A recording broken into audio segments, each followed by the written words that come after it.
ओम नमः शिवाय, हर हर महादेव, जय महाकाल। कैसे हैं आप सभी शिव भक्त? आप सभी शिव भक्तों को मेरा प्रणाम है। पूज्य गुरु जी ने कहा कि हथेली में छुपा करके गुप्त रूप से 9 दिन में यह चमत्कार होगा। जो भी भक्त अपने ही घर पर चुपचाप 2 मिनट बैठ करके इस उपाय को कर लेता है और पूज्य गुरु जी की ही कथा से सुन करके और समझ करके इस पूरे उपाय को बहुत आसान भाषा में बताऊंगा, तो ध्यान से सुनना, समझना। लेकिन उससे पहले आप सबसे बस एक प्रार्थना, जो भक्त पहली बार आए हैं चैनल को सब्सक्राइब जरूर से कर दीजिएगा और वीडियो को लाइक करके महादेव का कोई सा भी प्यारा नाम कमेंट बॉक्स में लिखना बिल्कुल भी मत भूलना। इस पूरे वीडियो में हम 4 महा उपायों के बारे में बात करेंगे जो आपको करने ही करने हैं, तो ध्यान से सुनना, समझना, क्योंकि इस बार 15 जुलाई 2026 से शुरू हो रहे हैं आषाढ़ मास के गुप्त नवरात्रे, और ये वो नवरात्रे हैं जो कि सावन से पहले पड़ने वाले होते हैं। सबसे पहले बात करते हैं पहले वाले उपाय की। गुरुदेव ने कहा था कि इस वाले उपाय को तब किया जाता है जब आपके जीवन में धन को लेकर के समस्याएं बन रही है। पहले धन अच्छे से आता था, आते आते रुक जा रहा है, घाटा हो जा रहा है, अनावश्यक खर्चे बहुत ज्यादा हैं। गुरुदेव ने कहा था कि मां लक्ष्मी का एक अंश सदैव आपके साथ विराजित रहेगा। यह शिव तत्व है। केवल और केवल ये एक उपाय आपको अपने ही घर पर चुपचाप बैठ करके कर लेना, घर पर नहीं तो शिव मंदिर जाकर के कर लेना। गुरुदेव ने इसके 3 तरीके बताए। इसके लिए आपको चाहिए मात्र एक बेलपत्र जो कहीं से भी खंडित कटा फिटा ना हो। दूसरा, आपको लेना है मात्र एक सिक्का, जो सिक्का आपको मिल जाए, 1 रुपया, 2 का, 5 का, 10 का, जो आपके पास में। गुरुदेव ने तो कहा था हीरे चांदी का जिसका हो, जितनी आपकी श्रद्धा, एक सिक्का लेना और मात्र एक चावल का खड़ा दाना। कैसा? अक्षत होना चाहिए, पूर्ण होना चाहिए, कहीं से भी खंडित टूटा हुआ चावल का दाना ना हो। अपने ही दाहिने हाथ की हथेली पे इन तीनों चीजों को रख करके पूज्य गुरुजी ने कहा, अगर आपके घर में कोई शिवलिंग विराजित है तो वहां शिवलिंग पर कर लीजिए। घर पर शिवलिंग विराजित नहीं है, आपके घर के आसपास कोई शिव मंदिर है, वहां पर जाकर के चले जाइए। और वहां पर भी नहीं है, आप अपने ही घर के किसी भी एक गमले के अंदर जो मिट्टी हो, उसी मिट्टी को अपने हाथों से ऊपर की तरफ उठाकर एक लिंग का निर्माण करके पार्थिव शिवलिंग का निर्माण कर लो। इसका पूजन कर लो। सम्मुख में दिया बाती गोल दीपक लगा करके इसका हल्दी कुमकुम रोली चावल जिससे आप समर्पित करते हो, समर्पित करना, पूजन करना। और पूजन करने के पश्चात इसी शिवलिंग पर आप क्या कर सकते हैं? इसका उपाय कर सकते हैं। गुरुदेव ने कहा था महादेव को हल्दी नहीं चढ़ती है। हल्दी पूरे साल में महादेव को 2 बार, या तो गुप्त नवरात्रों में अगर आप कोई सा भी उपाय कर रहे हैं तब आप हल्दी शिवलिंग की जलाधारी पर समर्पित कर सकते हैं, या फिर महाशिवरात्रि के दिन।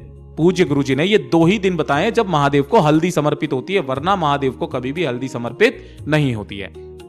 तो भूलवश भी काम में मत ले लीजिएगा। अब देखिए ध्यान से, आपने जो तीनों चीजें ली है ना, उन तीनों चीजों को अपने दाहिने हाथ की हथेली पे रखना।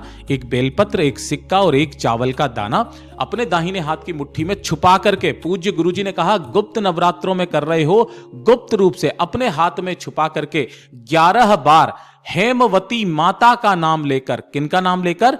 हेमवती माता का नाम लेकर के महादेव की शिवलिंग के ठीक शीर्ष पर आपको समर्पित कर देना है। जो भी आपके पास में, जब पार्थिव शिवलिंग हो, कुछ भी शिवलिंग पर समर्पित करना है। क्या क्या? एक चावल का दाना और एक बेलपत्र महादेव की शिवलिंग पर समर्पित करना।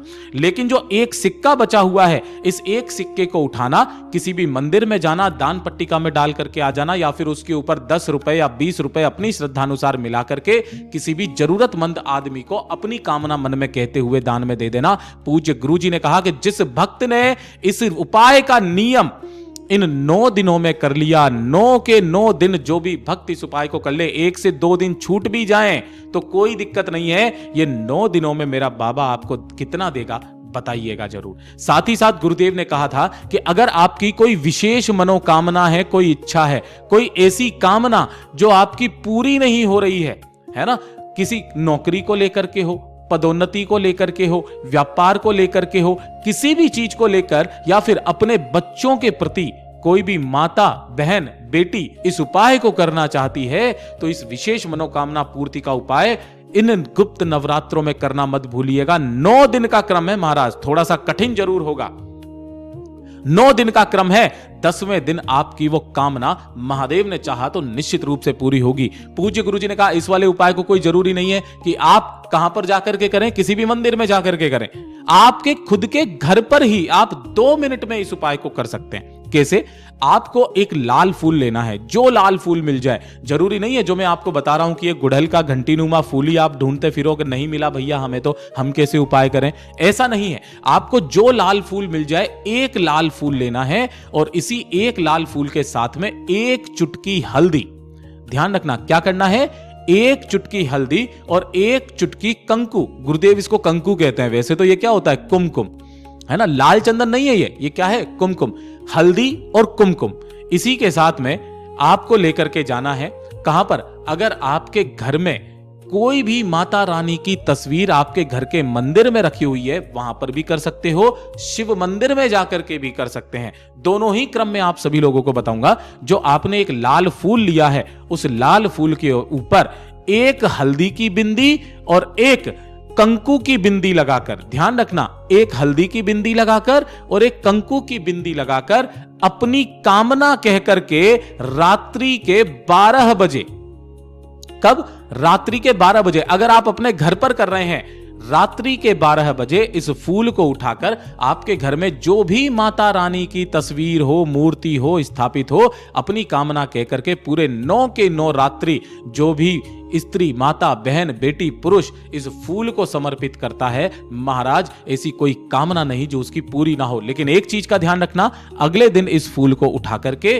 किसी भी सुरक्षित स्थान पर रख करके आ जाइएगा। फिर नया फूल, आपको हर बार एक नया फूल ही आपको लेना है, ऐसा नहीं है आप पुराना ही वाला फूल लें। गुरुदेव ने कहा था शिव मंदिर में अगर जा रहे हो तो उसी एक लाल फूल के ऊपर 1 हल्दी की बिंदी और 1 कंकु की बिंदी लगा करके माता रानी का ये जो हस्त कमल होता है, इस हस्त कमल पर अपनी कामना कहकर किसी भी समय पर चले जाओ। शिव मंदिर में तो आप किसी भी समय चले जाना, 1 बिंदी लगाकर यहां समर्पित करना और हेमवती माता का नाम लेकर 1 लोटा शुद्ध जल समर्पित करना। मेरे बाबा ने कहा था कि ये 9 दिन जिस व्यक्ति ने ये नियम अपना लिया, महाराज ऐसी कोई कामना नहीं जो उसकी पूरी ना हो। 1 से 2 दिन अगर निकल भी जाएं तो घबराने की जरूरत नहीं है, अपने सच्चे मन से इस उपाय को हेमवती माता का नाम लेकर के कीजिएगा। ये खुद मैया पार्वती जी का ही नाम है जो कि आपकी समस्त मनोकामनाओं की पूर्ति करते हैं। साथ ही साथ पूज्य गुरुजी ने इसी के साथ में एक विशेष उपाय और बताया था। वो विशेष उपाय ये था कि अगर कामना पूर्ति के लिए, जैसे कि वो कामना है आपके घर में धन की, संपदा की, वैभव की, कुल की वृद्धि की, कुल वृद्धि की, है ना, तो ये इस तरीके से ली जाती है दुर्वा। ठीक, ये जो दुर्वा है आपको 7 दुर्वा के अलग अलग बंडल बना लेने हैं। कम से कम कितने? 11 बंडल 7 दुर्वा के। अब ध्यान रखना, जब आप 7 दुर्वा लेते हो ना, तो दुर्वाओं को किसी भी धागे से नहीं बांधा जाता, दुर्वा को हमेशा दुर्वा से बांधा जाता है। ठीक है ना। आपको इन्हें क्या करना है, इसकी बनानी होगी माला, यानी कि इसमें भी कितने हैं? 7 दुर्वा, इसमें भी 7 दुर्वा, इसमें भी 7 दुर्वा, इसमें भी 7 दुर्वा। ऐसी आपको 11 बंडल बनाने हैं। उन्हीं की आपको एक दुर्वा की माला बना लेनी है और उसी दुर्वा की माला को लेकर आपके घर के आसपास जो भी महादेव का मंदिर हो वहां पर आपको जाना है और उस महादेव के मंदिर में इस दुर्वा को कहां से? जलाधारी से लेकर के महादेव की शिवलिंग के ठीक शीर्ष से होते हुए अंत तक जो भी भक्त इस दुर्वा की माला को अपनी कामना कह करके महाराज समर्पित करता है, ऐसी कोई कामना नहीं है उस भक्त की जो पूरी ना हो। शरीर के चाहे बड़े से बड़े कष्ट, बड़े से बड़े रोग क्यों ना हो, वो समस्त रोग, समस्त कष्ट दूर हो जाते हैं। और सबसे विशेष उपाय जो पूज्य गुरुजी ने कहा कि कंगाल भी बनेगा करोड़पति, मात्र ये 9 शमी के पत्ते के नियम का उपाय करना बिल्कुल भी मत भूलना। 9 शमी के पत्ते लेना है, 1 लोटा शुद्ध जल अपने घर का तांबे के कलश में लेना है और लेकर के महादेव के मंदिर में पूरे 9 दिन, चाहे किसी भी समय चले जाना। गुप्त नवरात्र के पूरे 9 दिन जो भक्त इस उपाय को कर लेता है, 10वें दिन से महाराज उसको परिणाम नजर आने लग जाता है। 1 लोटा शुद्ध जल पहले भोलेनाथ की शिवलिंग पर समर्पित करना, श्री शिवाय नमस्तुभ्यम मंत्र का स्मरण करते हुए। संपूर्ण जल समर्पित हो जाने के पश्चात जितने भी आपने शमी के पत्ते लिए हैं, एक शमी के पत्ते को उठा करके महादेव की शिवलिंग पर माता हेमवती का नाम लेकर के समर्पित करते चले जाना। पूज्य गुरुजी ने कहा 9 शमी के पत्तों को समर्पित कर देने के पश्चात ढोल भोग देकर विनती करके जो भी भक्त चौखट पर बैठकर माता हेमवती का स्मरण करके आ जाता है, महाराज उसके जीवन की धन की समस्याएं सारी समाप्त हो जाती है। पूज्य गुरु जी के सभी उपाय बहुत ही ज्यादा खास और अद्भुत जरूर कीजिएगा। वीडियो पसंद आए तो लाइक करना, चैनल को सब्सक्राइब जरूर कीजिएगा।